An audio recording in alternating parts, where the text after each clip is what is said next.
And now for our first speaker, he is our environmental planner, transport specialist, and currently the program manager and representative of the Active Transport Office of the Department of Transportation. And he graduated from the University of the Philippines with a Master of Arts degree in Urban and Regional Planning and Transportation Planning and has more than 6 years of experience under this field. So please give a warm welcome to Mr. Eldon Joshua Dionisio.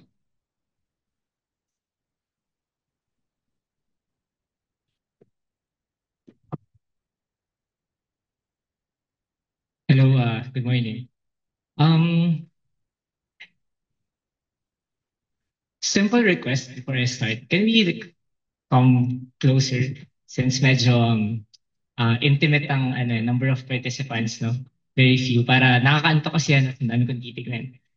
Okay lang ba? Kahit second and third row lang. And sige. Okay. So I'm asked to present and discuss the role, no, of the public sector or the government in terms of advocating and promoting urban mobility projects, no, and making progress, no, on that particular sector of the society. But I think I was given an hour. So I'll be focusing on one aspect, no, which is active transport. But I'll try to go over several key projects of the department, particular to road transport. Kasi if you're all aware, DOTR po is multi-sectoral. No? We have the roads, rails, maritime, and aviation. So I belong to the road sector, no, particularly the active transport project office of the department. Next slide, please. Okay, so these are some flagship, no, what we call flagship infrastructure projects, no. Yung labeling na flagship ano yan, no, through the NEDA, no, the National Economic Development Authority. So meaning priority project siya ng Pilipinas, no. So first we have the intermodal terminal exchanges or yeah, yung ITXs. If familiar kayo sa, are you guys aware sa PTEX? Sa may Paranaque. Ang essentially ang purpose lang naman niyan is to have an intermodal to serve as some sort of a transport hub, no, for the commuters going in and out of Metro Manila, no, of the metro area. So yung ITX na nasa Paranaque, yung sa PTEX, it's supposed to serve only commuters going south east of Metro Manila. So dapat meron pang sa Taguig. TTEX yung unang pangalan nun pero hindi maganda pakinggan. So TCTEX na siya. Yung TCTEX ongoing may ongoing challenges lang in terms of the property, no, and yung access papunta dun sa area. So yun yung southwest. And then meron din unsolicited proposal sa north naman.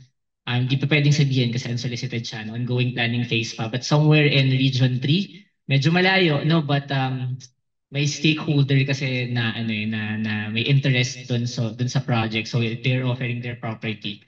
Anyway, supposedly gateway siya sa Metro Manila, so dapat nasa NCR siya. Pero ayun. So may proposal doon. So yun yung purpose ng IT access, no. And we are facing several challenges din kasi may mga commuters. So alam naman natin yung Greater Manila area, no. So Greater Manila is Manila, Metro Manila, NCR plus BLRC or Bulacan, Laguna, Rizal, Cavite. So may mga commuters kasi na baka may taga Cavite dito and may napuputol din yung route dito. So imbes na kunyari yung route mo is from Bacoor to Loton, napuputol sila sa ITX, no, nung first stages of the implementation. So we try to mitigate that by assigning several number of the fleet, several units dun sa fleet ng operators to go straight to Loton, no, kasi nasa Greater Manila area pa rin naman siya. So meron kasing commuter routes and merong provincial routes. So yung mga commuter routes, hindi na nila kailangan mag-stop dyan. So parang kunyari, meron kang 50 units of buses. Yung kunyari 30 can stop here and then proceed to Loton, yung 20 mo diretso na sa Loton. So may mga ganong mitigation naman. Kasi nung una, ang laki ng backlash dyan dahil dodoble basically yung pamasahe mo kapag hinto ka dyan and then sasakay ka pa ng from PTEX to Loton, to Taft, etc. So yun lang yung purpose niya. So you have several modes of transport, public transport dyan. And soon, I think yung LRT 1 extension to Cavite will have a station connecting to PTEX. And BRTs, bus rapid transit. So para siyang train, but hindi. So nagsiserve siya. So non-stop yan, dedicated line for buses or articulated buses. So usually yun yung mga bus na parang caterpillars na meron silang different cars na magkakaduktong. Pwede rin naman single lang. Yung purpose niyan, kasi instead of a rail line, so if you want a mass transport, it's much cheaper, no, significantly cheaper than building a rail line. I forgot na the figures, but I think times 2 per kilometer ang cost ng rail as compared to BRTs, kasi as you can observe, nasa ano lang siya, nasa at grade lang siya sa road, no. So you just have to build the pathway, the stations, the stops, the lights, the signages, etc. So mas mura talaga siya kaysa maglagay ka ng rail tracks. At the moment, we have one ongoing in progress na BRT sa Cebu. We have the Cebu BRT project. May sariling project office din yan sa DOTR road sector. Dapat meron ding Quezon Ave line, but hindi pa siya nagmamaterialize na maraming challenges. So yun, hopefully matapos yun, although it is also facing a lot of challenges in terms of property acquisition sa Cebu. No? Very political siya than it is technical. Kasi yung mga technical problems naman ay nasa-solve through engineering and architectural intervention mostly, but pagka ang challenge na ay political, yeah, mahirap. Busway. The busway is just parang initial phases before it turns to a BRT. So yung EDSA busway, kung taga Metro Manila naman tayo, no? Medyo Manila-centric lang yung examples. Mostly dito talaga investment. Before, nasa curbside, no, or the outermost lane yung buses natin sa EDSA, and very problematic yun, no, and chaotic. So now, nilipat siya sa median for it to have some sort of prioritization. Although, yun nga, hindi pa siya matawag na BRT kasi marami pang components and facilities na absent doon sa system for it to be considered as a BRT or bus rapid transit system. So busway muna or carousel siya. Ayan, ngayon ang mga ganap diyan. So we also have a separate PMO or a project office for the busway project. They're improving the operations and the facilities accessing to access the EDSA busway, no. Hindi pa siya fully prioritized and exclusive. So, papansin nyo, daming nahuhuli dyan. And may mga U-turn slots kasi and left turns along EDSA. So, hindi yun pwedeng patayin pa dahil may mga government agencies pa na misaligned somehow yung priorities, no, in terms of different modes of transportation. Kaya yan, busway muna siya. And we're looking at, I think the department is trying to study then I think together with World Bank, several corridors wherein we can operate a busway as well. Like, kung ako, no, off the bat, Commonwealth, pwede yan.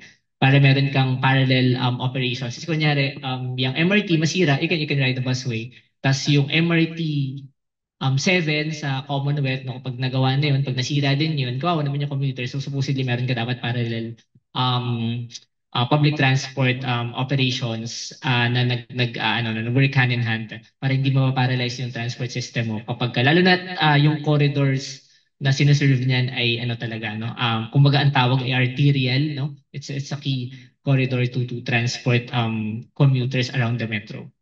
And I'll be focusing on this one, no, kasi dyan ako nagtatrabaho sa Active Transport Office ng department. So we are trying to promote cycle lanes and walkways kasi ito yung pinaka-neglected na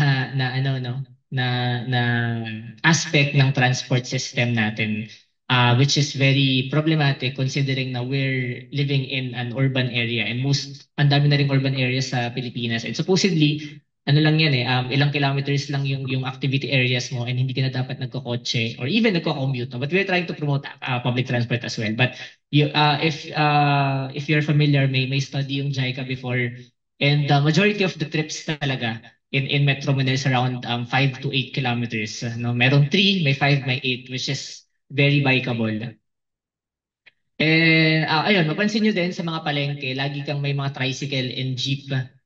Minsan naka 700 meters, 500 meters, or minsan less pa, no? From our house. And hindi naman natin kasalanan yun na nagkukotse pa tayo papunta doon kasi wala namang available other modes of transport. Wala namang walkways, no? Wala namang bike lanes. Kaya yung mga tao nag-tricycle na lang kasi hindi comfortable to do that errand no walking, no? Baka masagasaan ka pa.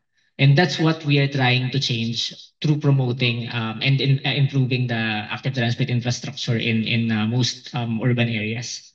And itong elevated walkway, no, it's a different project, the EDSA Greenways, no. So the department through ADB identified several key corridors, no, not key corridors, key commuter areas along EDSA. So meron ay Balintawak, Cubao, Makati, and Taft. So it is an elevated walkway connecting different rail lines and public transport hubs along that said areas. So ang tawag ay EDSA Greenways. Although now na ako personally, we're trying to promote at grade no infrastructure. Pero ito naman very very accessible yan. May mga PWD facilities to access it. But ang medyo kasi no ang downside ng elevated ay very costly considering we're a third world country and rampant pa ang corruption. So kawawa naman yung mga pera natin no, yung mga tax natin kung lagi lang tayong mag-invest sa mahal yan. I think per kilometer, sorry, I cannot ano pala the figures no kasi hindi ako certain. But mahal as compared to at-grade infrastructure kasi you have the columns, meron kang pathway, basta maraming ibang aspects and components yung facilities as compared to at-grade infrastructure. But still, dahil nga nandun na tayo and walang available space and wala namang government agency and property owners na willing mag-provide ng space or mag-reallocate ng space for the pedestrians, ganyan yung nangyari. No?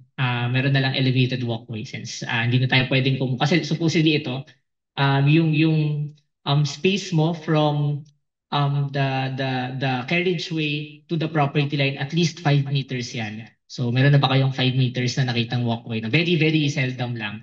And yun nga, very political din siya kasi kunyari, ikaw naman yung mayor, syempre constituents mo yung mga property owners doon, yung residential, yung commercial.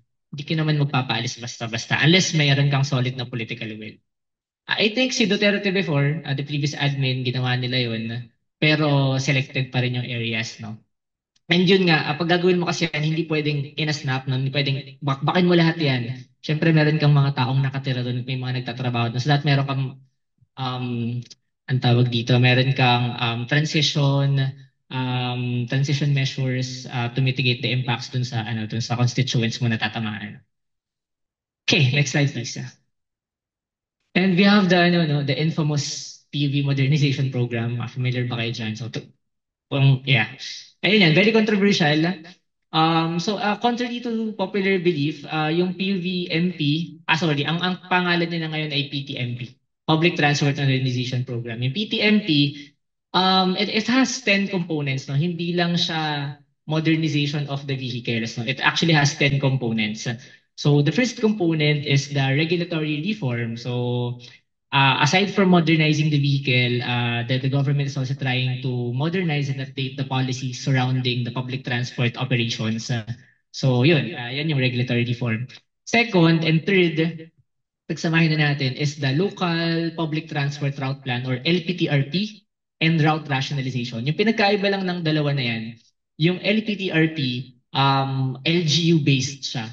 Yung route rationalization, special siya sa Metro Manila, Greater Manila area, and inter-regional and inter-provincial routes.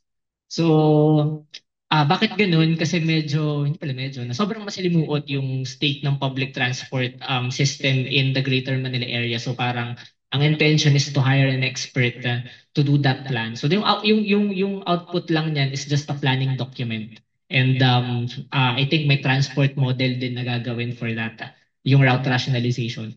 Yung LTTRP naman is a devolved function to the LGUs.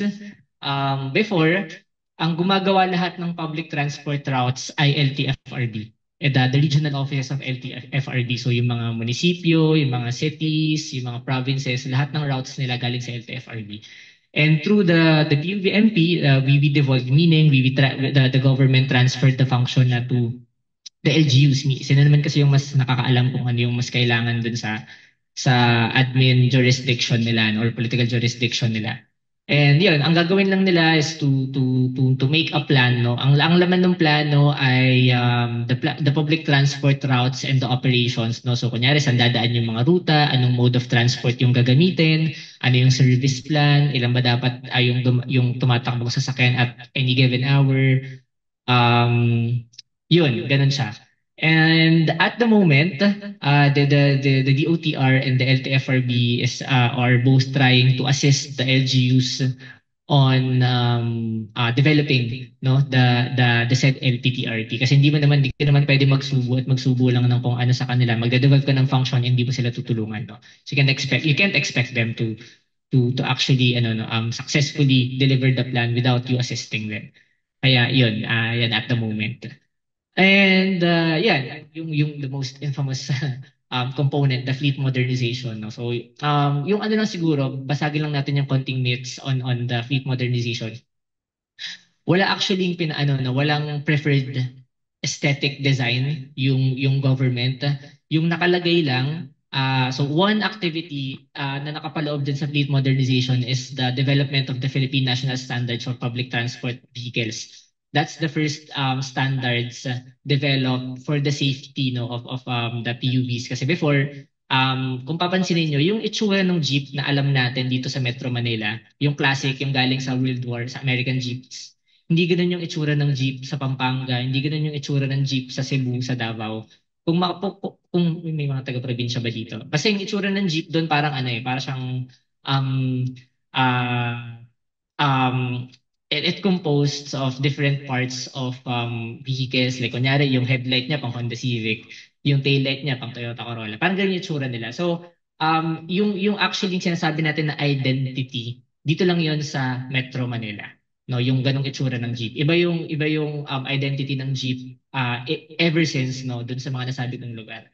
And yun nga, the Philippine National Standards does not prescribe or do not prescribe the look of the chassis. Yung prescribe niya yung dimension of the wheelbase, the features of the vehicle, for example, na dapat imbes na back yung pinto mo na medyo delikado kasi pagbaba mo, nandun ka sa kalsada, dapat nasa side yung door, yung pagitan nung seats, kasi kapag ka medyo ako like 5'6" lang, hindi mo nang matangkad, pero kapag nakasakay ka sa jeep, nagtatama kayo ng tuhod ng katapat mo and medyo nakayuko ka. So yun yung mga dimensions na nire-require ng PNS, not necessarily design. Meron na actually, I think yung Francisco Motors na nakapag-develop sila ng modern jeep na yung itsura ay yung traditional jeep na sinasabi natin. Na ganun pa rin yung itsura. Yun, next is the industry consolidation. Yung industry consolidation po ay the government is trying to prescribe a business model wherein we're trying to eliminate the on-street competition. So kung nag-jeep kayo, no, naka-experience na siguro kayo nung nagkakarera, no, nag-uunahan sa pasahero kasi fragmented yung operations nila. Kunyari, meron kang isang route, no? SM North to UP. You have different operators flying that route. No? Kunyari, meron kaming 5 operators. Meron ako 5 jeep. Yung isang operator may isang jeep. Yung pangatlong operator may 20 jeep. So ganun siya. No, kaya somehow yung operations ay hindi consolidated and fragmented. Hindi sila nag-uusap-usap na. Kaya meron din tinatawag na overserved and underserved routes. So if I'm not sure if naka-experience ako nag-jeep kayo, may times na pagsasakay kayo, ang dami niyong pasahero naghihintay, tapos konti lang yung dumadaan na jeep. May times naman na mag-isa ka lang naghihintay doon, tapos ang daming tumadaan na jeep na tigta 3, tig 5 lang yung sakay with the same route. So meaning walang proper walang proper kalimutan ko yung terminology, tapos na kasi ako. I used to serve for the PUVMP, no, ngayon kasi sa active transport na. Wala silang proper fleet management system, no, kaya ganun yung nangyayari. Pag ganun, ang dami mong nalulus na resources, no, na sayang yung sayang yung gas, sayang yung manpower, sayang yung driver. Kasi nga, ano ang tawag dito, hindi aral yung operations and nagsasuffer din yung commuters. Kasi nga, may times talaga na, kunyari, yung tatlong birthday ng isang, 3 out of the isa doon sa 5 operator, tropa niya yung tatlo, nag-inom kayo ng Sunday, lahat kayo lasing ng Monday. So yung 2 operators lang yung nag-ooperate nung, no, nung araw na yun kasi hindi kayo nag-uusap-usap. So meaning, underserved yung route. Busog yung, busog yung kita ng 2 operator, pero yung commuters, ang tagal nang hinintay nila para makasakay.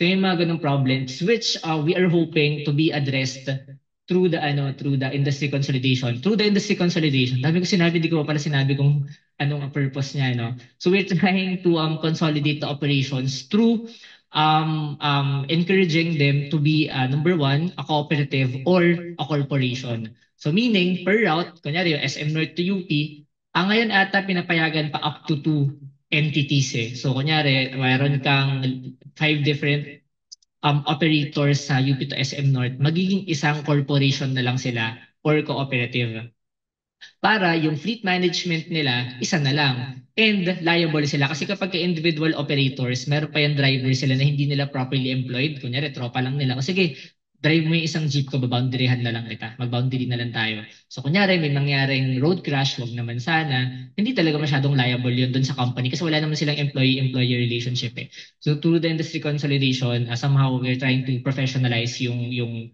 operations ng public transport.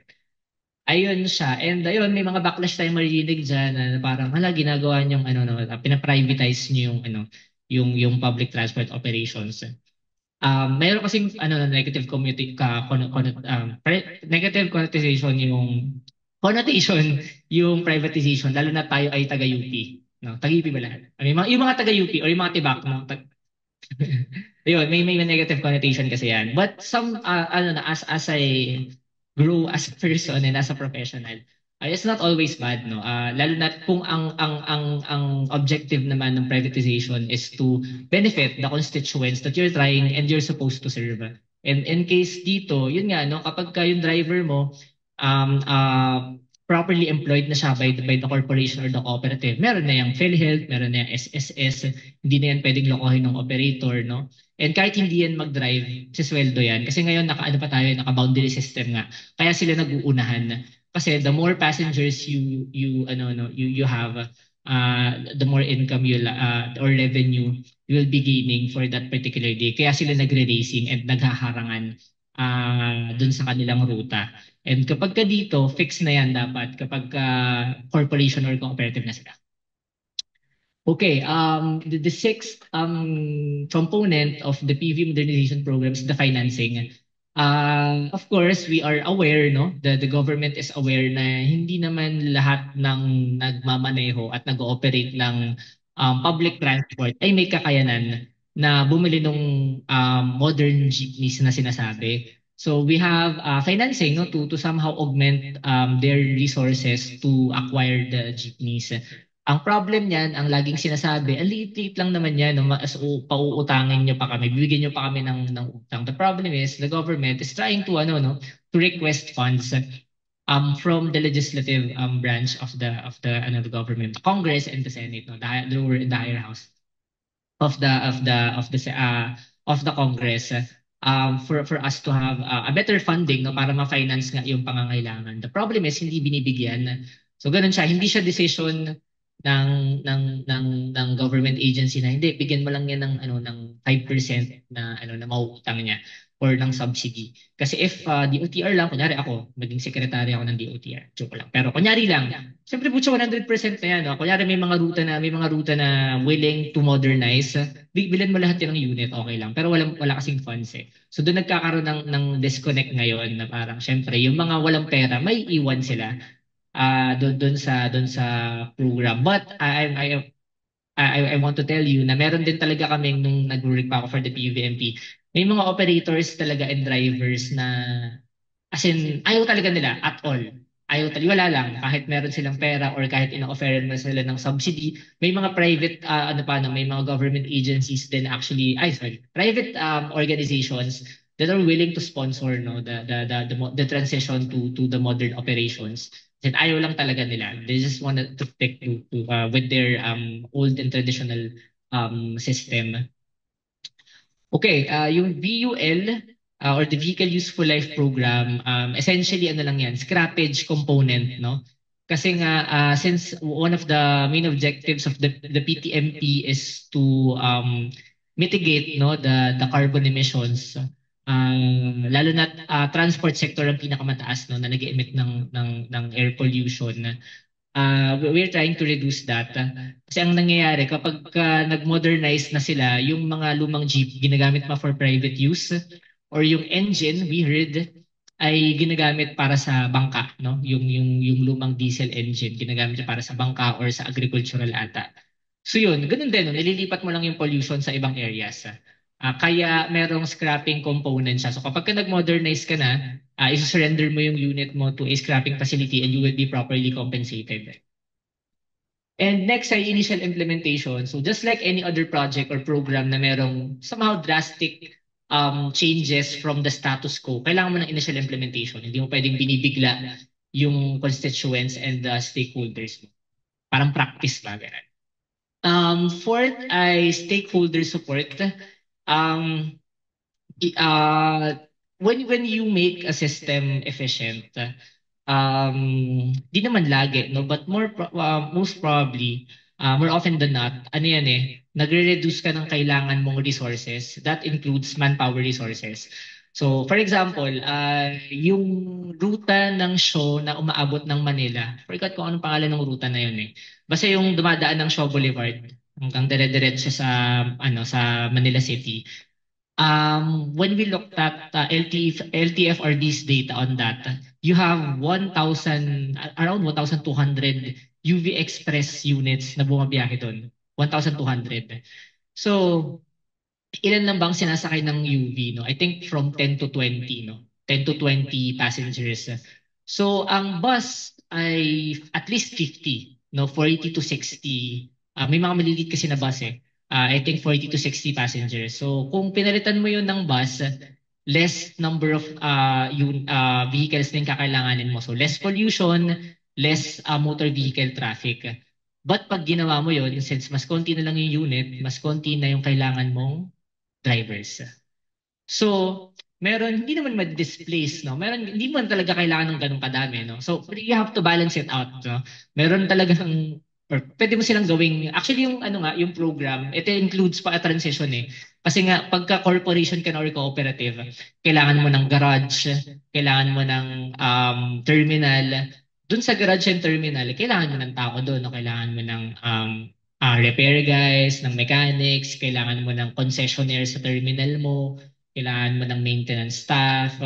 Pwedeng doon sana sila lumipat. At yun yung inaayos yun yung objective sana ng stakeholder support. So meron dalawang program yan. Una is the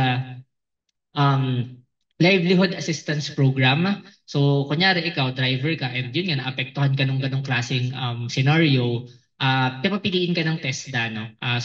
In partnership with TESDA yan, kung saan mo gusto lumipat na industry. If ever man madi-displace, kunyari wala ka talaga malilipatan, ayaw na rin sa iyo nung corporation or cooperative na gusto mong salihan, pwede mong i-avail yan. So training program siya. It actually can be availed by your family members up to third level of consanguinity.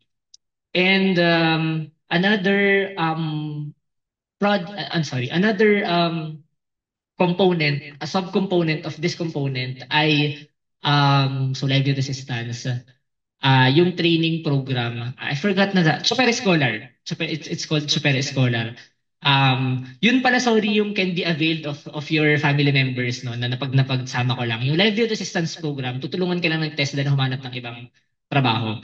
Yung Super Scholar program, yun yung training program, no, skills training program for you to transition if ayaw mo na sa public transport. And lastly, yung communication. So just like any other project, you have to properly communicate your objectives and your program and your projects to your constituents. Actually, part to ng communication, no? Yung simpleng ganitong forum. Next slide, please.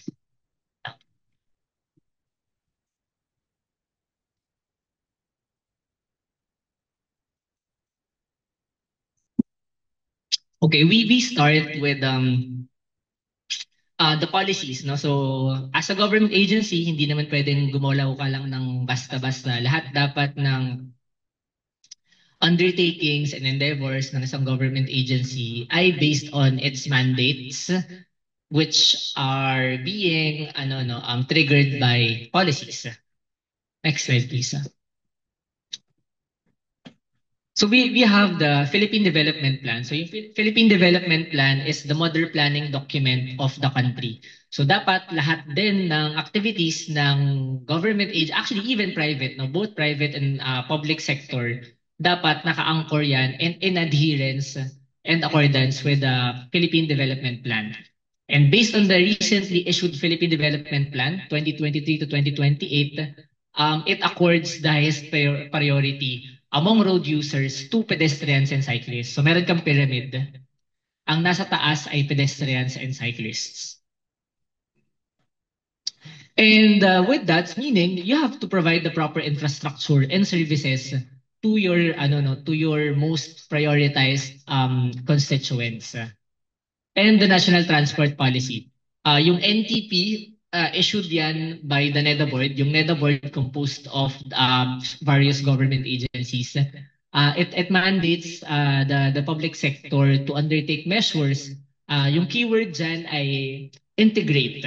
Why? Kasi nga for the longest time, very car-centric yung infrastructure natin in the country. No? Kaya we are trying to integrate active transport facilities to the overall transportation framework or system.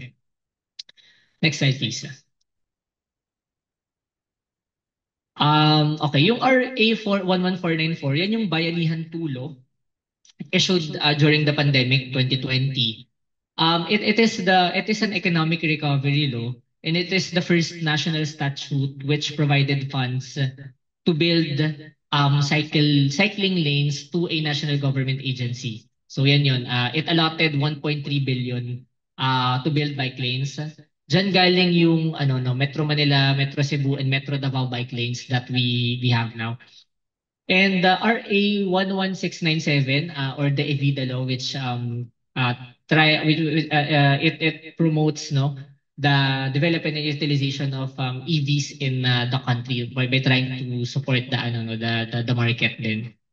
It is included in our policies kasi LEVs or light electric vehicles can actually traverse the bike lanes, no? May LEVs na pwedeng dumaan sa cycling lanes. Next slide, please. And we have the Joint Administrative Order issued by DOTR, DOH, DILG, and DPWH.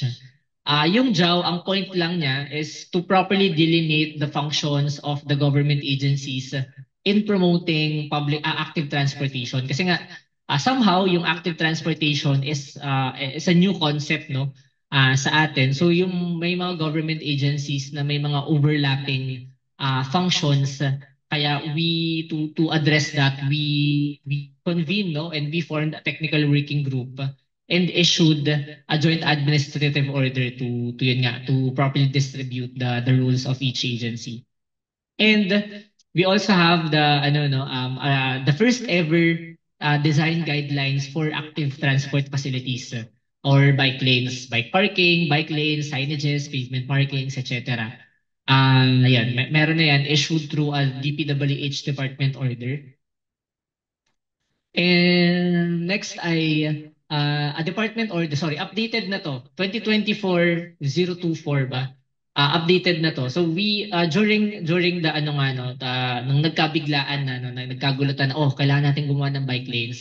Syempre, we have to issue then a policy guiding the road users, both bikers, pedestrians, both bikers and pedestrians and motor vehicle drivers. So we issue the guidelines for them, instructing or advising them on how to safely share the road with different modes of transportation. So dyan nakalagay yon sa DOTR Department Order 2024-026 ata. We just updated this Kakapirma lang niya last week.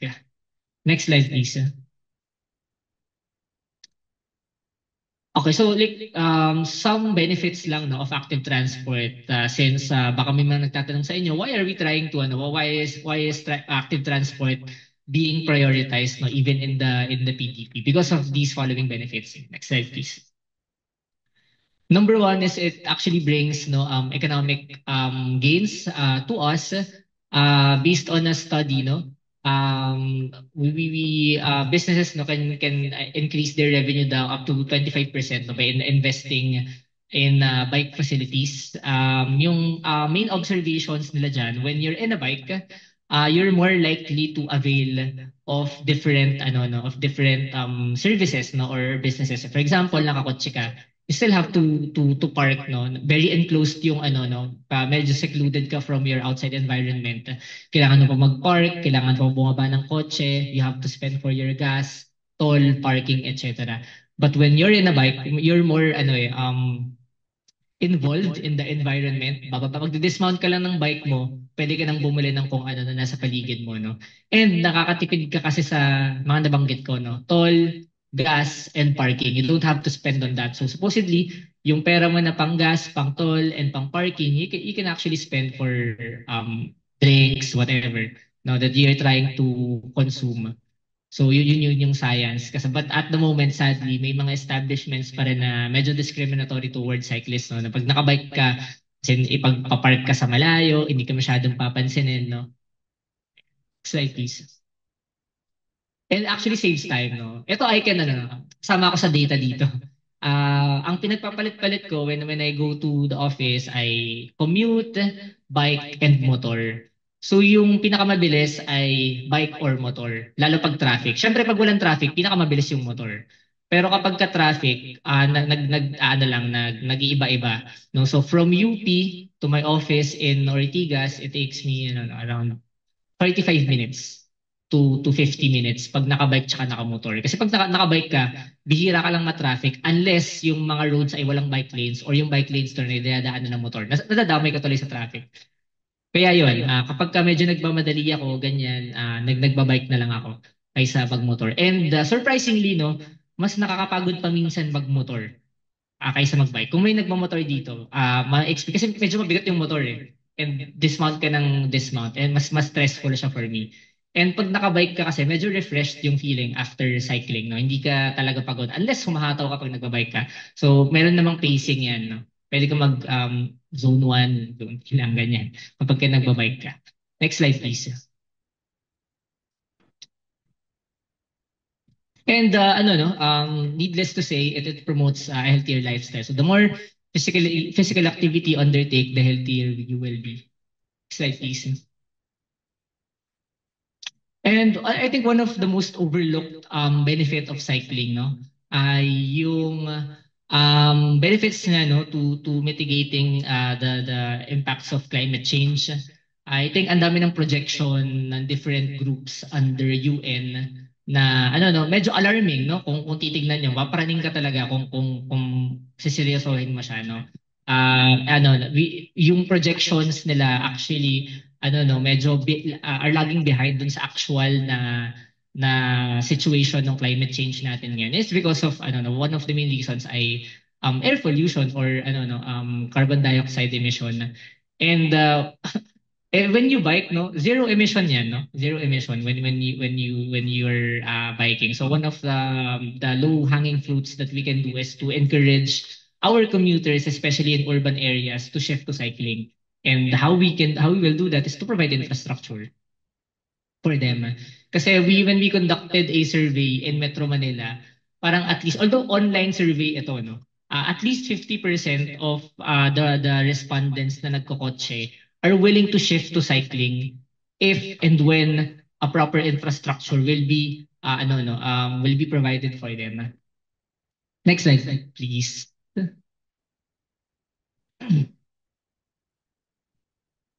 Okay, medyo technical planning process. Ito naman ay hindi cast in stone. No? Ito yung process na ginagamit ng office which we adapted from different best practices din from the Netherlands, yung Crow Manual, and Nanakto from US. And we try to tailor fit it in our local setting. So next slide, please.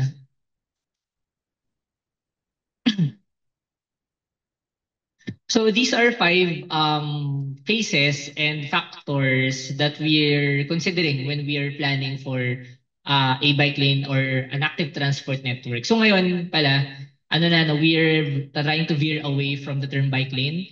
Tinatawag na namin siyang active transport lane kasi dun sa updated standards na ginagawa namin ngayon, meron ng sections of the active transport network or the bike lane na pwede na ring daanan ng pedestrians.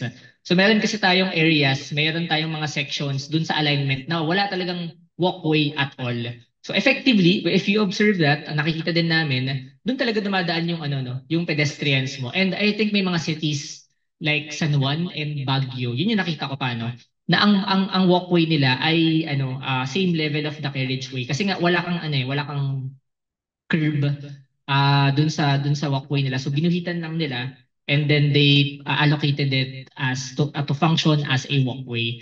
So yun yung intention namin doon kaya hindi namin siya tinatawag na bike lane kasi meron ding negative perception yung mga ibang decision makers towards bike lanes. So isip namin kung tinawag mo na active transport lane, are you trying to say to us na ayaw mong bigyan ng infrastructure yung pedestrians? Kasi pagka nakabike ka, meron talaga na parang wala naman nagbabike di ba? Wala naman nagbabike. Yung mga nagbabike for leisure lang naman yan. Yung mga hindi bumababa on the ground. So to address that nga, we're trying to make the infrastructure function to serve both cyclists and pedestrians. Okay, paano ba ako napunta doon?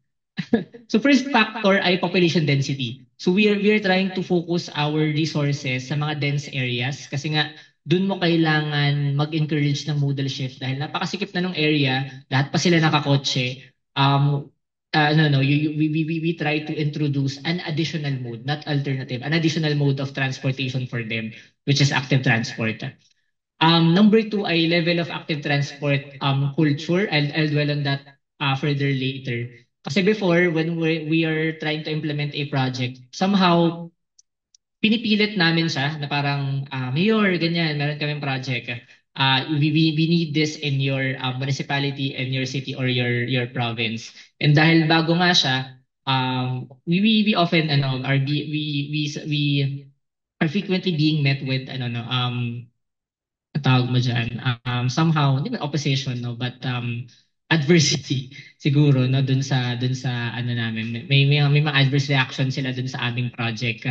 And with that, ang nangyayari, kapag nandun na yung infrastructure, so for example, we build a class 2, so meaning yun yung bike lanes na may physical separator, tinatanggal din nila or pinapagamit nila as parking. So ang nangyayari, nasasayang yung resources, no? Sayang yung pera natin lahat dahil hindi rin ginagamit ng maayos. So now, before we implement a project, we first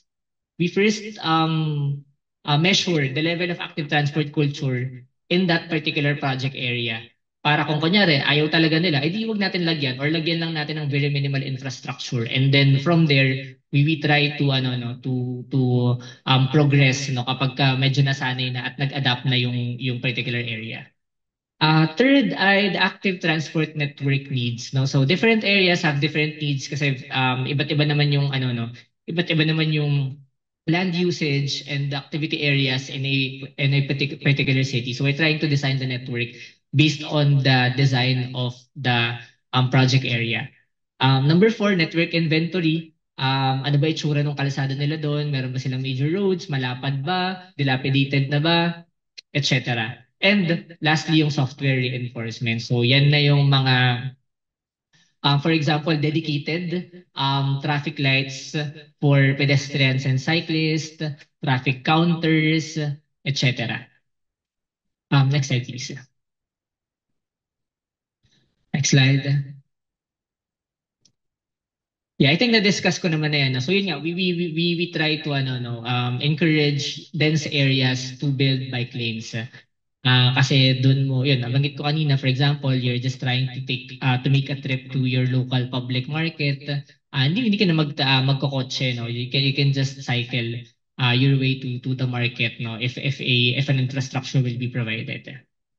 So malaking space yung matitipid talaga dun sa area. Next slide please. Slide.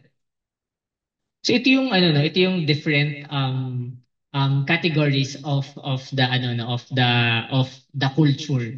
So number one, yung acceptance nila no. So we evaluate this through a survey of course to gauge the level of willingness of the area to partake in this particular project. Number two, yung kanilang familiarity and awareness or knowledge dun sa infrastructure. Third is the ano cohesion, no? Um, we we um we evaluate this through the connectivity or continuity of the existing infrastructure in the areas. For example, may existing ba na bike lane? Connected duktong-duktong ba sila? Meron ba silang walkway doon, etc. Directness naman is yung ano no, yung design ng network. Kasi may mga ano na may mga decision makers din na ang gusto nila you design your network in such a way na sa mga local roads mo lang padadaanan yung bike lanes, which shouldn't be the case. Isang main principle ng bike lane network planning ay yung directness since when you bike no, you're just using your own energy. So bakit mo pa iikot-ikutin yung bike? So usually yung secondary road circuitous yan eh. Marami silang iniikutan.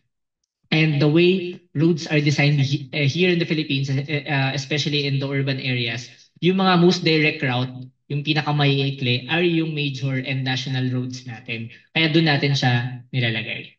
And of course, comfort. No? Yun nga, mas comfortable yung infrastructure, mas may encourage mo yung mga tao na gamitin yun. Although before, no, kahit wala pang bike lanes, medyo madami na talagang nagbabike, hindi lang siguro natin nakikita. So what more if we provide them the proper infrastructure? Next slide po.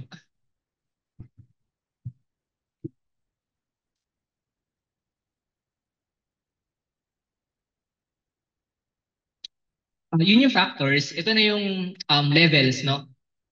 Yung pinakamababa ay hostile, no? Second ay ignorant. May ano to, no? Hindi ko napapasagot sa inyo yung survey, pero may survey kami for this. And based on the rating ng isang area or community, doon namin malalaman kung hostile sila, ignorant, emerging, friendly, and dominant. Plus, yung mga nabanggit na factors kanina, which can be evaluated through site inspections, surveys, etc. And actually, even the discussions with their decision makers, doon mo malalaman. Kasi minsan, kahit gusto nung constituents nila, pero yung small portion no, or group na part yung decision makers ayaw, wala ka magagawa kasi hindi ka naman makakapag-project sa isang area kung hindi ka papayagan ng LGU doon. So we have the hostile, ignorant, emerging, friendly, and dominant. Ako, ang honest assessment ko, even if I belong to the Active Transport Office, naglalaro yung LGUs natin mostly hostile. No? May mga ilan-ilan tayong friendly pero wala pa akong nakikitang dominant. Even in Iloilo and here in Quezon City. So yun for me, no? And hindi naman bias, no? Lalo na mag-election pala. Yun na aking most objective and honest assessment. Doon sa mga LGUs na yun, no? Iloilo and Quezon City ang medyo pinaka-okay. But not even in those two LGUs masasabi kong dominant na. Up to friendly and not in all areas pa. So may mga specific sections ka lang ng network nila na friendly, but most of them ignorant, emerging, or hostile. Next slide, please. Next slide. Okay, sige. Next slide po. Ayan, sige, baba pa. Baba pa. Ayan. So yan, pagka-hostile ka, ibig sabihin, wala pa at all, no? Hindi, pag hostile, it doesn't necessarily mean na hostile yung mga tao doon, no? Na parang pag nag-bike ka, upakan ka agad. Hindi naman ganun. Hostile meaning the infrastructure is hostile or absent. No? Wala pang kahit ano, walang policy, walang traffic management plan, walang infrastructure, yung area. So kailangan mo ng starting point, no? Pag ignorant ka naman, meron kang somehow pathway to access but it lacks safety and accessibility no Third, kapag emerging ka na, you have the infrastructure but it lacks connectivity. No? So for example, meron kang mga intersection or junctions na tatawirin na very unsafe pa at the moment or biglang napuputol yung bike lanes. Friendly naman, meaning connected na and cohesive na yung network mo, but it lacks comfort. No? So for example, mainit, walang ilaw, makitid yung pathway, lubak-lubak, ganun siya. And last, yung dominant. So you have all these na it's comfortable, it's safe, and it is cohesive and connected. Now you now you just now need certain software solutions na no yung yun nga for example yung mga bike counters, specialized traffic signalization kasi in other countries may ganun eh. So aside from the motor vehicles, may sariling traffic signal yung mga bikes. Yung mga ganung factor. I think Sir Cyrus will expound on that later no on the technology for active transport. Next slide please. Okay, next slide. Okay, I discussed this already earlier na yun nga no, hindi lang kami yung nagsasabi but nasa Philippine Development Plan na natin which is the modern planning document of the country na we accord the highest priority for cyclists and pedestrians. Okay, next slide please. Next slide. Ayan siya. Ganyan siya. So I'm not sure lang no but pinakamababa yung large goods vehicle user. So kung nagda-drive kayo, pag una-una ka pa nagda-drive no, more often than not, mainis ka rin at matatakot sa mga trucks. But actually, they're important, no? Sila yung nagdadala ng pagkain natin, goods, lahat ng kino-consume natin, sila yung may dala niyan. So actually dapat you have priority over the logistics pa. Yeah. But ito yung based on PDP. Hanggang dito. Next slide please. So key principles in designing and planning. Mali pa yung grammar, no? Designing and planning for active transport infrastructure. Sorry, hindi ko napalitan. Next slide, please. Number one is it's supposed to connect different facilities, key facilities and activity areas. So meaning hospitals, residential areas, schools, major commercial establishments and districts and government offices. It's supposed to be connected no, para gamitin siya ng mga tao. And second is for for the infrastructure to maintain uniform accessibility. So dapat people with all different abilities can actually access your infrastructure. Number three, you're supposed to have a universal design or meaning dapat uniform no yung design. Before, although hindi naman to kasalanan mostly ng LGUs, actually prior to 2020, may mga active transport infrastructure na Marikina, Pasig, Iloilo, San Juan, I think. Meron na yan silang bike lanes. But iba yung itsura ng design. So medyo malilito ka talaga dahil nga local initiative siya and wala pang standards. So now we are trying to to promote a universal design in the country. Universal para country. Anyway, standards in the Philippines. Number four is to establish direct points. No? So nabanggit ko na rin yung kanina, directness is very important. Kaya we are building bike lanes along national roads. So kung yung mga tito kayo or usually yun yung mga not to discriminate naman over age, but when we encounter those countries, sila usually yan yung parang ito kasi nilalagay sa highway yung yung bike lanes nyo. Pangkotse lang yun dapat. Yan, pwede nyo na silang basagin. Next slide please. Facilitate access via road and public transport integration. So we have what we call multimodal transport. So may mga now we are trying to actually encourage yung mga rail offices namin sa DOTR to allow full-size bikes to ride the MRT and LRT to utilize the MRT and LRT cars. Kasi at the moment ang pinapayagan pa lang ay mga folding bikes and dun lang sila sa last car. Ayun, we just had a meeting last week na para i-push yung pag-allow ng full-size bikes sa mga train. So with that, kunyari hindi ka naman like seasonal cyclist ka lang, napapagod ka agad or ayaw mong mapawisan, you can bike lang to your local rail station, yung pinakamalapit sa bahay niyo, or bus station, public transport stop. Then ride the train or ride the bus. Sa busway pwede din, no, side sa busway pwede rin siya. Even full size. I think may mga maarting driver lang at the moment. Pero nung kami nakasakay naman kami. Next, I ensure comfort of users. So yun nga, dapat may lighting. Now, we are trying to introduce urban shading design. Meron yung Iloilo nakita namin. So we're trying to replicate it. So meron kami isang project sa Iloilo. I-expand lang namin yung urban shade nila.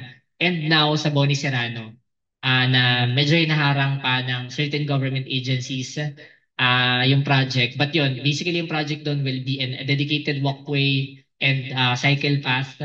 And meron siyang urban shade para kung mainit, hindi kayo masyadong mahirapan. Hindi masyadong mahirapan yung mga tao.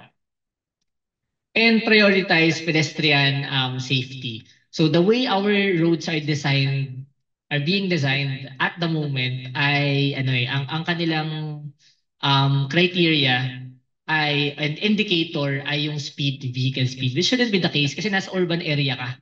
No, nasa city tayo, nasa urban area tayo. Kahit gano'n kakabilis, maka-encounter ka ng walkway, ng traffic, ng stoplight. So pansinin niyo no, yung mga mabibilis mag-drive, mag-aabot din kayo sa stoplight. And I think may study na yan, no. So parang mayroon silang sa EDSA ata to. Meron silang dalawang pinaandar na sasakyan. Yung isa sisingit, no. Pagka yung kabilang lane maluwag lilipat, overtake. Yung isa magsi-stick lang sa isang lane as much as possible. Yung difference lang nila sa travel time is less than a minute. So ibig sabihin, no, like very minimal, no? Ano ba yung isang minuto mo, no? Napaka-importante ba ng oras mo? And when you switch lane, you're actually causing traffic. So, ayun siya. The way our roads are designed now is medyo problematic yung metrics pa ng ibang government agencies. Vehicle speed. And through this, no, nung natutunan din namin, no, even us, nung nalaman namin na you actually have to slow down vehicles, especially in urban areas. Kailangan nililiitan mo yung kalsada, kailangan pinapasikip mo yung turning, yung kunyari meron kang junctions. You have to make the curb narrower para mas magbagal yung mga sasakyan. Ganun siya dapat. And hindi yun yung hindi pa na-absorb and I think ina-accept ng sige, wag na tayo magbanggit ng agencies. Basta yun, vehicle speed, no? And nagtataka sila bakit laging traffic, bakit laging maraming road crash lagi. It's because you're trying to prioritize vehicle speed no, over safety. And we have traffic simulations na din, no, na so along EDSA, our major roads like EDSA and Commonwealth, meron tayong tinatawag na nag-iembudo, nagbo-bottleneck siya. Kasi mag-road widening sila. Tapos hindi nila kukumpletuhan yung road widening nila. So apparently in these traffic simulations, mas mabilis pa yung yung di ako masyadong privy kasi we have the traffic engineer. I'm not an engineer. Yung traffic delay and stoppage parang ganun. Less siya kapag meron kang 3 lanes na continuous kaysa meron kang 6 or 5 lanes na 5, 6, 5, 6, 5, 6. Mas mabilis pa yung isang straight na 3 lanes kasi continuous yung traffic flow mo. So hindi lang siya sa simulation. I think we have other studies in other countries na ganun talaga. So yun pa yung hindi natin ma-absorb at the moment and I'm not entirely sure why. Kasi present naman yung data. And of course, preserve ecosystems. Next slide, please. So, pa-warn na lang ako, no? Kung matagal ba? Isang oras naman sa akin. Okay. Ito yung isang rin namin, no? Isang data considerations namin when we're planning. So number one, before, nung binigay nga sa office namin yung active transport. So I'm a planner, no? But before kasi ang focus ko talaga, yun nga, public transport. And nagkagulatan, no? You plan for a network, 1.3 billion worth. So thankfully, merong mga existing proposed active transport network. The problem with that, yung proposal ng ICSC, no? Thank you to them. ICSC, University of Twente, and Manila Moves. Nandito si Aldred, nakita ko siya kanina. No?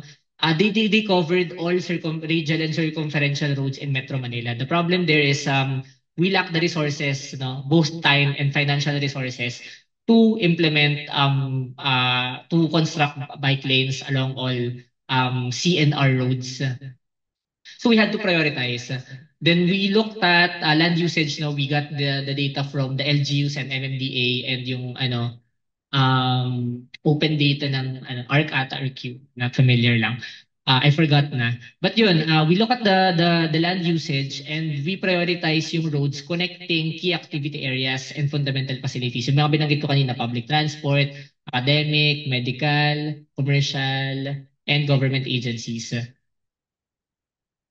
And aside from that, we looked at different commuter trip patterns from surveys and studies. And we even conducted our own. Doon namin nakita kung saan ba talaga nanggagaling at pumupunta yung mga tao. So, chinek namin yung roads na ma-access nila from their point A to point B, origin destination kung tawagin. Yun, and we found out nga no, that in Metro Manila, you have 56% of motor vehicle drivers that are willing to shift to active transport if safe infrastructure will be provided. And lastly, road crash. So road crash of all kinds, no, hindi lang involving bikes. Tinignan namin, thankfully meron din data yung LGUs and MMDA on that and yung LGU sa Cebu and Davao may road crash dito sila. So yung mga roads nila na medyo mataas yung road crash incidence, doon namin din sinaturate yung active transport infrastructure. Next slide please. Okay, so we were trying to define na now na para lang hindi na interchangeable. So walkway, usually nasanay natin na sidewalk, pero parang meron din kasing na parang discriminatory um, aspect kapag ka sinatawag mo siyang sidewalk na kasi parang nasa gilid lang. Eh, you have walkways na nasa median then cycleway. And meron kang mga walkways actually na walkway lang talaga. Hindi siya nasa side. Yun na yun eh. Pedestrianized roads. Cycleways or bike lanes, pathways.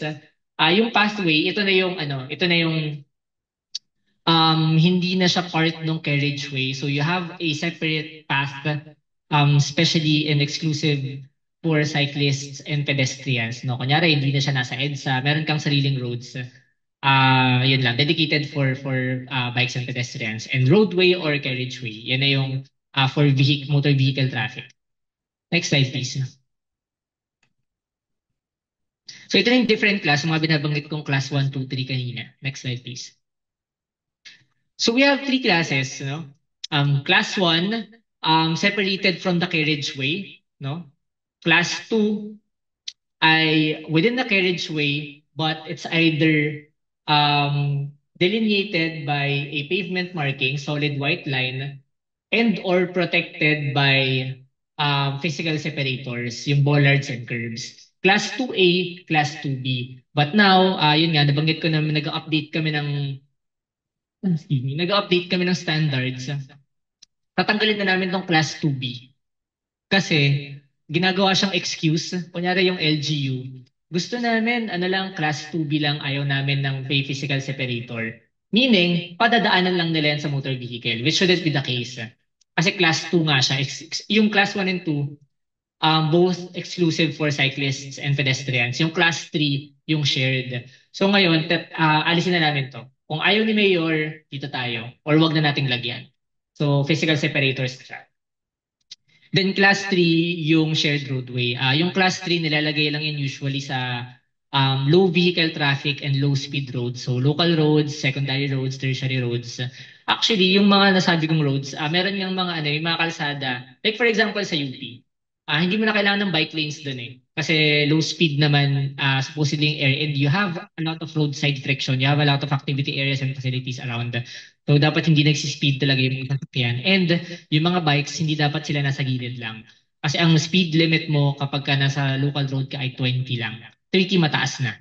So di natin alam lahat yun, no? Kahit ako. Pagkapansin niyo, parang nagda-drive kayo, ang usual speed mo dyan 30 to 40. But hindi dapat. So yun, kapag ganun, to save resources, masasayang lang din, hindi na namin nilalagyan. We'll just put symbols, wala ng lines, symbols lang and signages. And we are trying to employ yung mga, ang tawag ay speed, anyway, maalala kayo mamaya. traffic calming measures, no? So yun yung nag-extend ka ng curve, naglalagay ka ng speed tables. Yung speed table ano lang siya, para siyang hump pero naka-level siya sa pedestrian sa sidewalk or sa walkway sa curb to slow down the vehicle speed. So ito yung criteria. As much as possible, we're trying to follow this. We're basing the design, no, the appropriate design based on vehicle speed, operating speed, and average daily traffic. Next slide, please.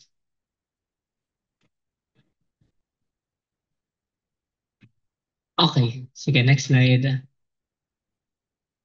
Next slide. Ito yung binabanggit ko na standards na ina-update namin at the moment. Issued siya by department order ng DPWH pero co-signed ng DOTR. Ayan, dyan nakalagay kung merong mga nag-work dito for a the private sector or government agency na gustong gumawa ng bike lanes, you can refer to this document. Next slide, please. Next slide. Ito lang yung mga sige, next slide. Iba't ibang projects ng DOTR together with DPWH. So ang setup niyan ay we plan, no, sa amin bumabagsak yung funding, we plan the network and the design, and then we download the funds to DPWH. Kasi before, nag-start yung office na, yun, inassign sa akin mag-isa, tapos we hired the mapper, naging 3 kami, naging 5. For the longest time, 5 lang kami. And we are asked to implement 1.3 billion worth of infrastructure projects. Hindi namin kaya yun. So ang discarte before, we downloaded the funds to DPWH because DPWH has regional offices. So sa kanila namin binigay yung funds and the plans for them to execute. Yun lang, background lang. Now we have we have partnership with LGUs na din.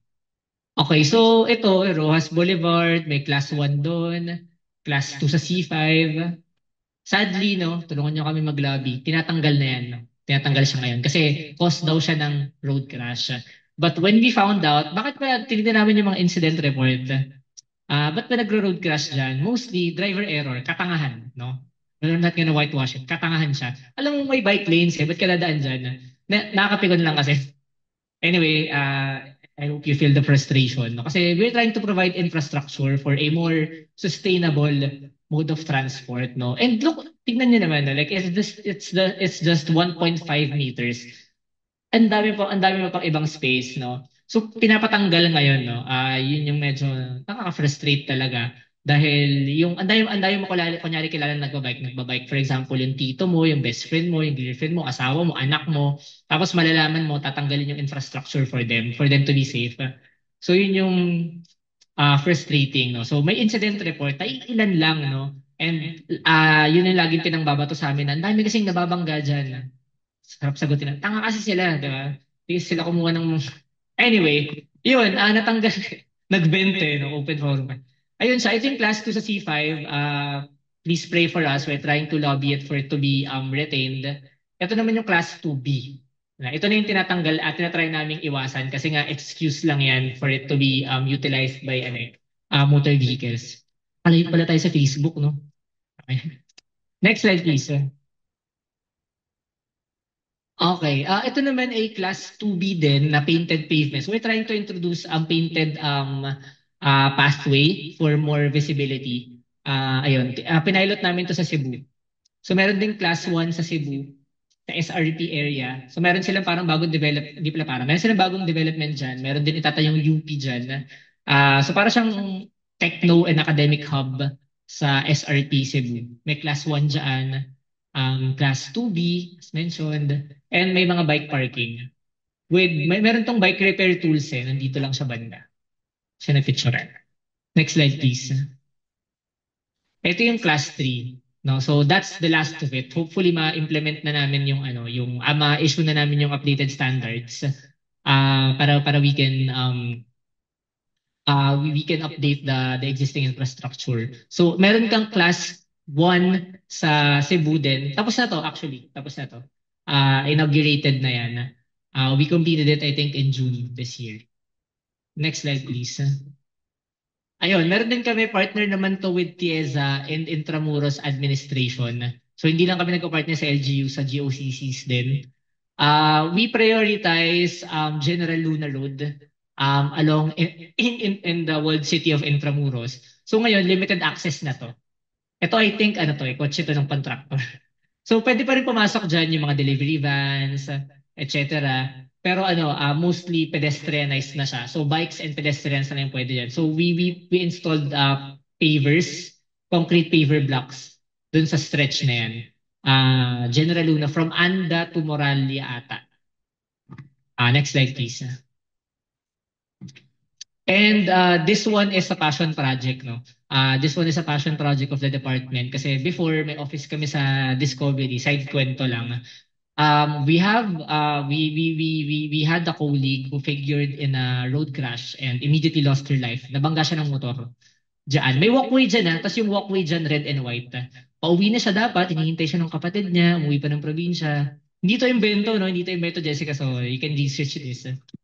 Ayun, nasagasaan siya ng motor. Yung motor, 120 yung speed. Imagine, dyan sa ADB Avenue. So, ayun, nung nangyari yun, we are now, ano na to, pa-start na tong project na to. We're trying to install, ito yung tinatawag na speed table. So, leveled siya dito sa walkway mo. So, kapag ka mabilis ka dyan, rarampa ka talaga, no? Ayan, for to slow down, ito yung isa sa mga traffic calming measures na tinatry naming i-implement. Hopefully, we can do this in other areas as well. Next slide, please. Ito, end of trip facility, bike parking lang, basically. Repair tools, racks, may mga ganyan sa UP. Kung gusto niyo ng ganyan sa inyong colleges, just let us know or sa basta basta government office, no, UP as a government agency. So let us know, no, kasi marami kaming ganyan, then distribute namin. Next slide, please. Sige, design lang. Next slide. Ito pala, sorry. Ito yung long-term at tinatawag na end-of-trip facility. So meron niyang shower and changing room sa loob. Meron na tayong ganyan sa Marikina, LGU. Next slide. Di lang ata nalagay dito eh. But yeah, meron kang shower and changing rooms, no? Next slide. Wala namang sauna. Yan. Ito naman yung two-level bike parking to save space. Although wala pa kaming na-implement na ganito, nahihirapan lang kami hanap ng supplier. Hydraulic kasi yan eh. Parang gaganon siya, tapos gaganyan. Sasampa mo yung bike mo. Ayun, wala pa kami nakikita, so hindi pa namin siya na-execute. Next slide, please. Next slide.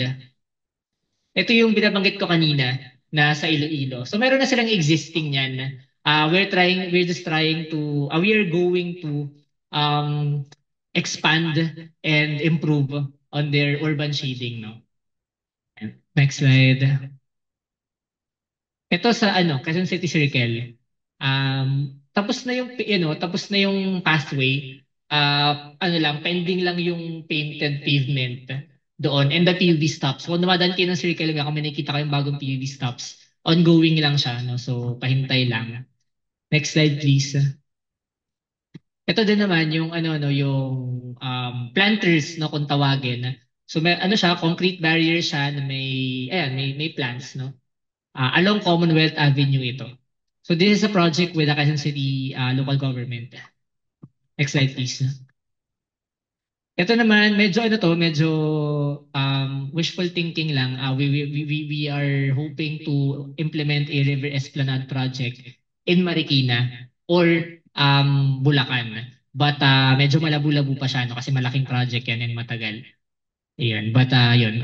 Kasama siya sa pipelines namin, sa menu of our projects. Next slide, please.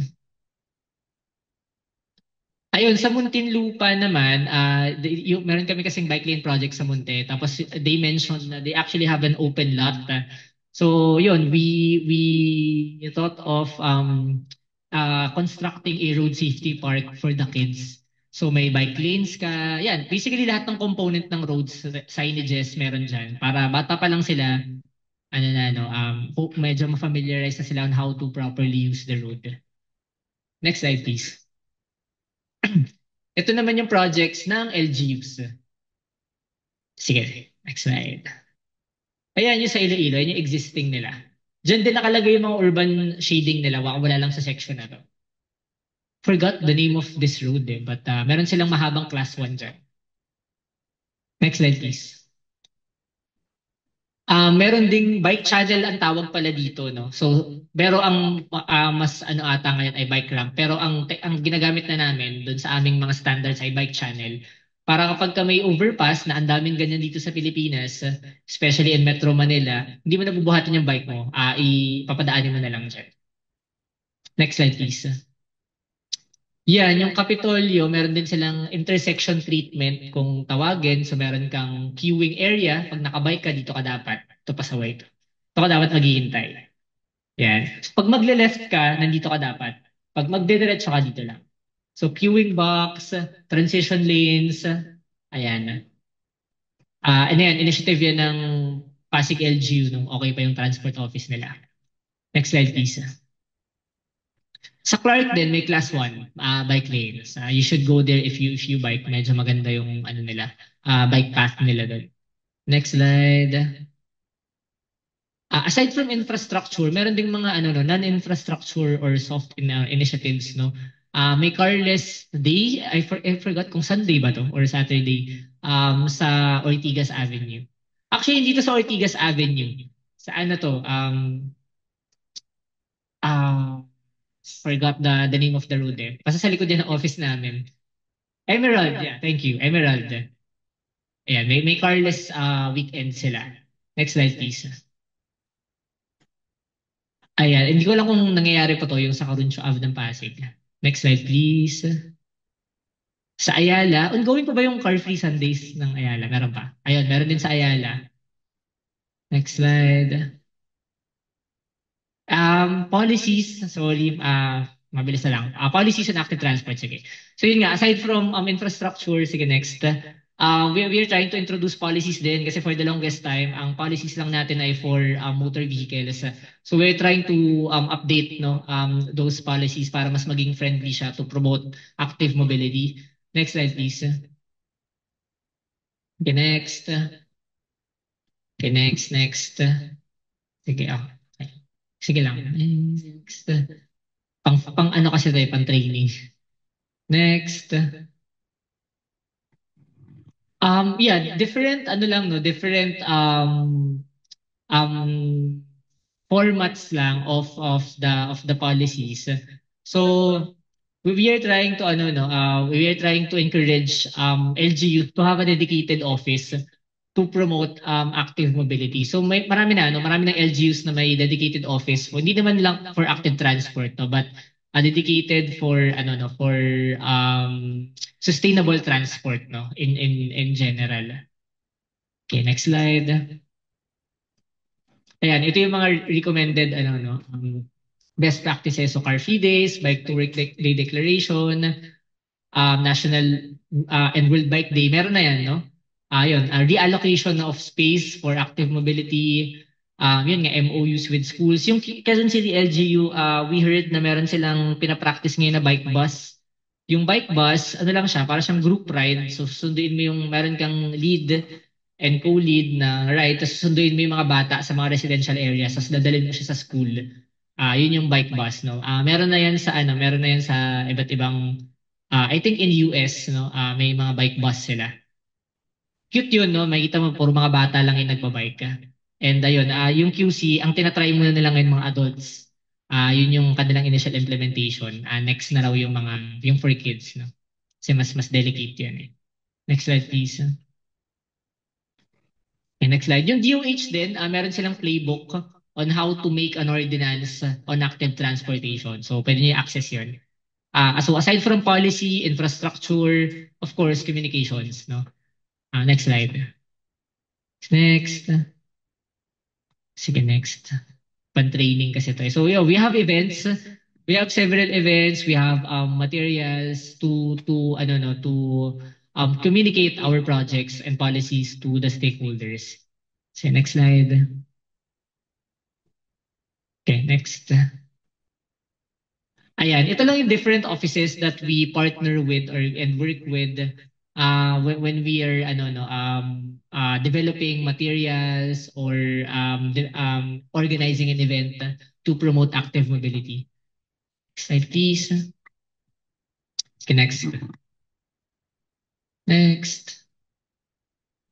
Ayan, ang target lang naman ay current and potential. No? So, lalagi yan kasi na parang wala nagbabike kasi walang infrastructure. So, yun, we are trying to encourage, no, ng bubudol ng ibang tao para magbike na din sila. Of course, motorized transport users din, no? Kasi they have to be aware of the new infrastructure para hindi sila natatanga at sasagasaan yung mga bollards. National and local government agencies and private sector. Next slide, please. Okay, next. Sige, next. Sige, next. Sige pa. Sige, ito yung mga sample IEC materials. Sige. Next. Ay, nako, video pala to. Anyway, we partnered with SM and they produced a video with Kuya Kim explaining on how to properly use the road. Yun lang siya. Yung guidelines lang namin, basically, minarate niya. Sige, next slide, please. And nag-print din kami ng parang bike manual, a booklet, no, na pinapamigay namin in different areas na may property yung SM. Basically yung video, naka-booklet lang siya or yung policy. Next slide, please. Ayan, may ganyan siya na dapat yung suot mo, na dapat yung equipment na gamit mo, no? Both personal and yung present sa bike mo kapag ka magbabike ka. Next. Ano yung mga kailangan kino-consider mo? Yeah. Before you ride, for safety. Next. Certain signages. Hand signals pala. No? Kung magbabike ka. Next. Ayan, how to maneuver, no? Kapag ka nasa kalsada ka. And then it is for motor vehicles as well, no? Next slide, please. Ayun, dahil nga ang alam lang din ng traffic enforcers usually is to enforce traffic rules for motor vehicles. So we're trying to include sa kasi LTO yung yung deputize ng mga traffic enforcers natin. So we are training them as well. Next. Next. So yun lang yung laman ng training. Next. Sige, go. Wrap up na daw eh. Go. Sige ba? Yan. Sige. Ayun, sige. Thank you.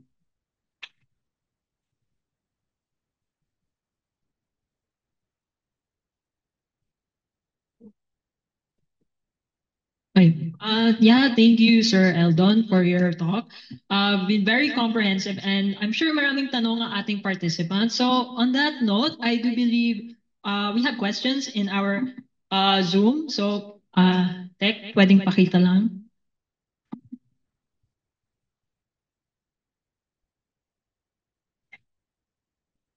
Okay, so while waiting, ako may tanong ako. Actually, in terms of like the class 1, 2, 3, and more on class 3, kasi di ba pag mag-share tayo ng road and without bollards, wouldn't it be a risk for cyclists? Kasi ako, I've tried cycling and I think there have been a few times where I almost got hit by a car, jeep. So, what would you recommend kung ganon? Ayun, yeah. Ideally talaga, hindi talaga dapat nag-share.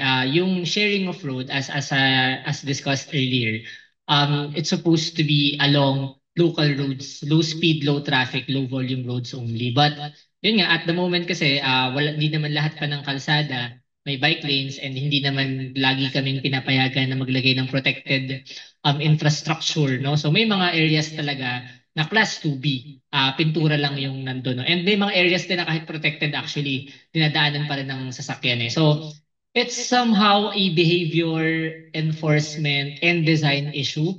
So, yun, at the moment, ganun talaga acceptance while we are trying to adapt. Kasi the Netherlands, it took them at least 50 years before they got where they are now. No? So tayo, nagsistart pa lang naman tayo. We're in our fourth year in terms of nationally implementing and promoting active mobility. So yeah, in the meantime, we have those design gaps, no, we have those challenges, And as we progress naman, no, yun nga, we have this training programs for the drivers, enforcement trainings for the enforcers, and we're trying to improve the infrastructure.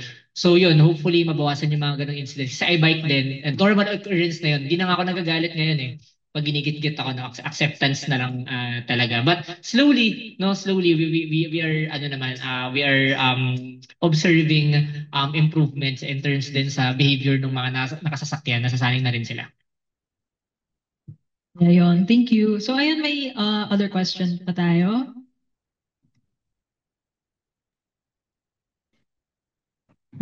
Hi sir.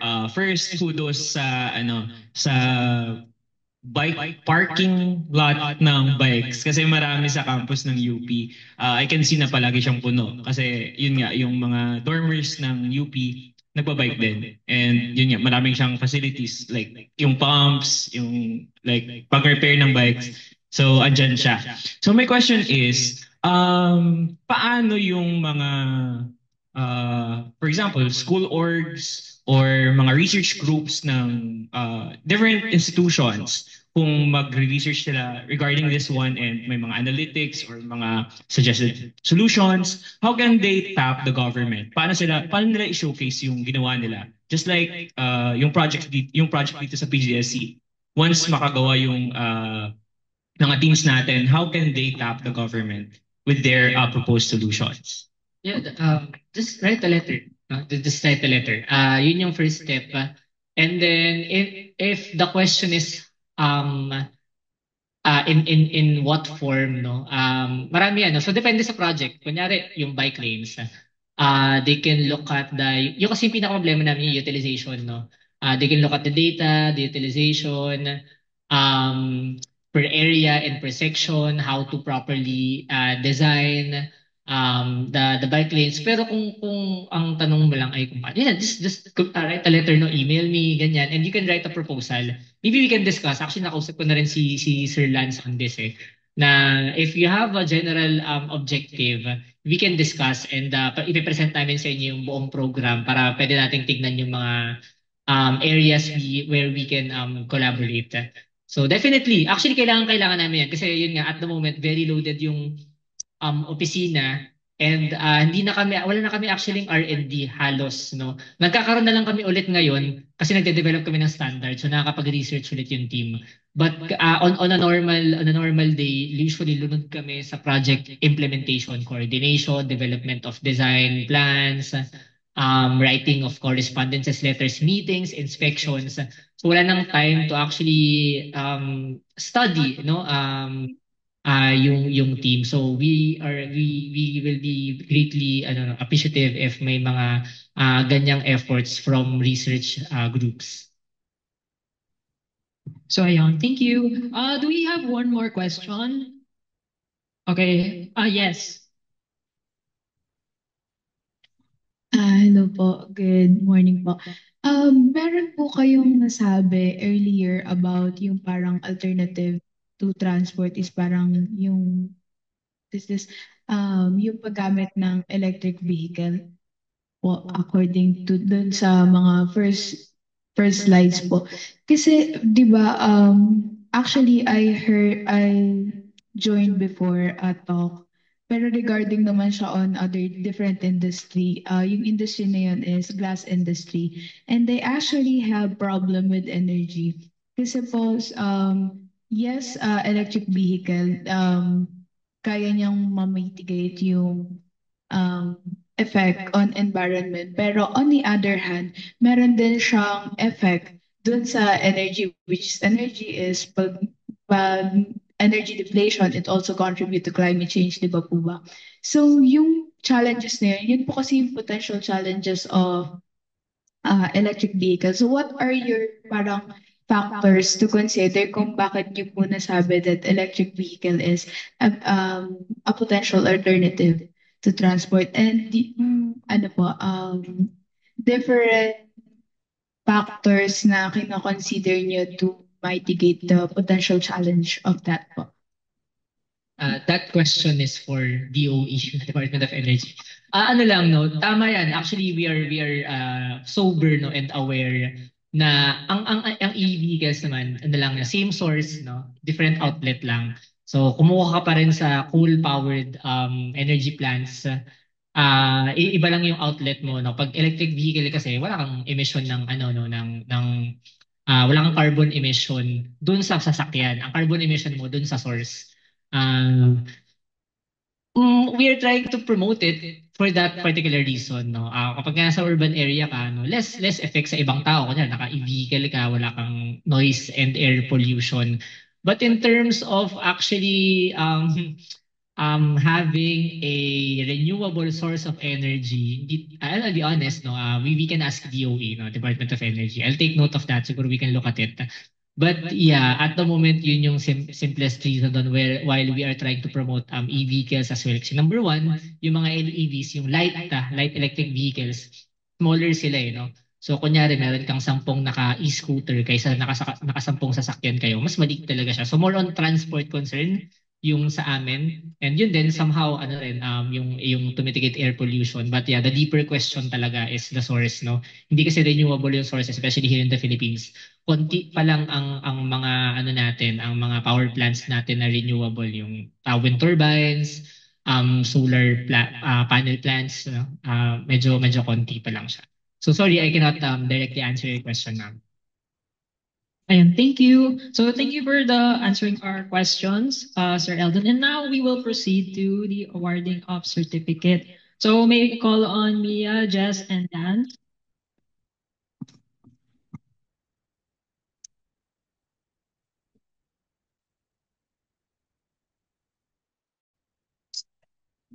Okay, so giving you a certificate of appreciation. So basahin ko lang po.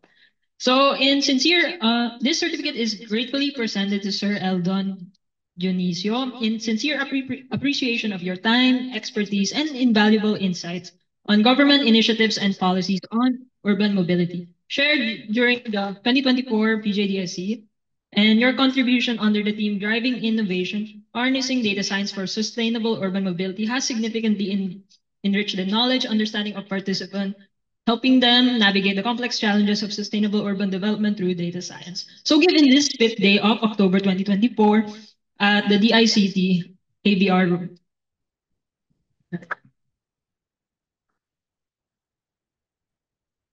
Big picture na po. Okay, go photographer.